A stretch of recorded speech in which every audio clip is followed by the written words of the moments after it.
यह पुष्प वर्षा किसी खुशी के मौके पर नहीं बल्कि मातम के माहौल में की गई है। हादसा हुआ, मौत हुई, लोग शोक और अवसाद में हैं और ऊपर से पुष्प बरसाए जा रहे हैं। महाकुंभ हादसे के बाद हुई पुष्प वर्षा। गोदी मीडिया ने योगी सरकार पर उठाए सवाल। अखिलेश यादव भी गोदी मीडिया के हो गए फैन। 2014 के बाद से गोदी मीडिया ने जिस तरह से पलटी मारी है, तब से उस पर विपक्ष कई बड़े आरोप लगा रहा है और लगा चुका है, लेकिन उस पर कोई असर नहीं पड़ रहा।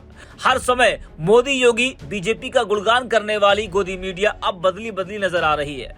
उनके रिपोर्टर, एंकर सभी ने शायद सच की पड़ताल कर ली है। जिस तरह से गोदी मीडिया आज पत्रकारिता कर रहा है, उससे ये कहा जा सकता है कि सच्ची पत्रकारिता का धर्म अब निभाया जा रहा है, लेकिन सभी नहीं निभा पा रहे हैं। कुछ है उनकी आंख तब खुली है जब उन पर बीती है। जी हाँ, वो कहते हैं ना कि जब अपने पर आती है तो एहसास होता है। महाकुंभ हादसे की कवरेज सभी कर रहे हैं, लेकिन गोदी मीडिया सच दिखाने से बच रही थी। जो सच छिपता कहाँ है आज के दौर में। कई यूट्यूब चैनल चलाने वाले पत्रकारों ने योगी सरकार की पोल खोलकर रख दी है। वही गोदी मीडिया के एक चैनल ने सोचा था, नाम नहीं लूंगा, क्या ही किसी का प्रचार करना, लेकिन वो कहते हैं ना कि जो अच्छा काम करे उसकी तारीफ बनती है, तो मैं नाम भी ले लेता हूँ। TV9 भारतवर्ष, जो इस वक्त बड़े चैनलों में शुमार है, ये भी कम चाटुकारिता नहीं करता, लेकिन जब से महाकुंभ में भगदड़ हुई, उसको लेकर TV9 का पत्रकार सच जानने के लिए मर्चुरी हाउस पहुंच गया, तो उसके साथ धक्का मुक्की हुई, पुलिस वालों ने बदतमीजी की। तो शायद अपने रिपोर्टर के साथ इतना कुछ हो जाने के बाद उसकी आंख तब खुली। जी हाँ, बता दें कि भगदड़ के बाद महाकुंभ में पुष्प वर्षा हुई, जिस पर विपक्ष ने कई सवाल खड़े किए कि अभी जख्म भरे नहीं, उस बीच ये पुष्प वर्षा।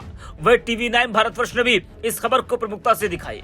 उसके एंकर ने बताया कि महाकुंभ हादसे के बाद लोग अपनों को खोज रहे हैं, लोग मर गए, लेकिन यूपी सरकार आसमान से फूल गिरा रही है। साधु संतों पर फूलों की वर्षा होनी चाहिए, उनका सम्मान करना चाहिए, लेकिन क्या ये सही समय था? वो कहते हैं कि ये तस्वीर देखकर श्रद्धालुओं पर क्या बीत रही है। इस खबर को लेकर अखिलेश यादव ने कहा कि ये पत्रकारिता धर्म निभाने का भी महाकुंभ है। तो अखिलेश यादव भी गोदी मीडिया के फैन हो गए। उन्होंने कहा कि ये पत्रकारिता धर्म निभाने का भी महाकुंभ है।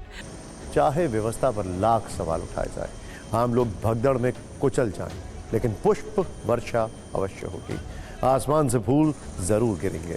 यह पुष्प वर्षा किसी खुशी के मौके पर नहीं बल्कि मातम के माहौल में की गई है। हादसा हुआ, मौत हुई, लोग शोक और अवसाद में हैं और ऊपर से पुष्प बरसाए जा रहे हैं। बता दें कि महाकुंभ हादसे को लेकर अखिलेश यादव लगातार बीजेपी पर हमलावर हैं। अखिलेश यादव ने कहा कि बजट के आंकड़ों से ज्यादा जरूरी कुंभ में हुई मौतों की सही जानकारी है। उन्होंने केंद्र और उत्तर प्रदेश सरकार पर निशाना साधते हुए कहा कि सरकार यह तक नहीं बता पा रही कि कुंभ में कितने लोगों की जान गई और कितने लापता हैं। अखिलेश यादव ने कहा कि लोग अपने परिवार वालों को खोज रहे हैं, वे अपनों की तस्वीरों लेकर घूम रहे हैं, लेकिन सरकार के पास मौतों का सही आंकड़ा नहीं है। उन्होंने आरोप लगाया कि उत्तर प्रदेश सरकार को 70 घंटे से ज्यादा समय लगा यह बताने में कि कुंभ में भगदड़ हुई और लोगों की मौत हुई। यूपी सरकार के मुताबिक अब तक 30 लोगों की मौत हो चुकी है और 60 से ज्यादा लोग घायल हैं। लेकिन अखिलेश यादव ने सवाल उठाते हुए कहा कि जब सरकार डिजिटल इंडिया की बात करती है और सैकड़ों कैमरे और ड्रोन तैनात हैं, तो मौतों का सही आंकड़ा क्यों नहीं है? अखिलेश यादव ने आरोप लगाया कि वीआईपी लोगों के लिए की गई खास व्यवस्थाओं के कारण आम श्रद्धालुओं को भारी दिक्कतों का सामना करना पड़ा। उन्होंने कहा कि रक्षा मंत्री और गृह मंत्री ने भी कुंभ में स्नान किया, बड़े उद्योगपतियों और खास हस्तियों को न्योता दिया गया, लेकिन आम जनता के लिए कोई खास इंतजाम नहीं किया गया। वही महाकुंभ में हुई भगदड़ का मुद्दा लोकसभा में भी उठा। विपक्षी सांसदों ने सरकार से जवाब मांगा और नारेबाजी की। जब वित्त मंत्री निर्मला सीतारमण बजट पेश कर रही थी, तब सपा और अन्य विपक्षी दलों ने सदन से कुछ देर के लिए वॉकआउट किया। हालांकि वे थोड़ी देर बाद लौट आए।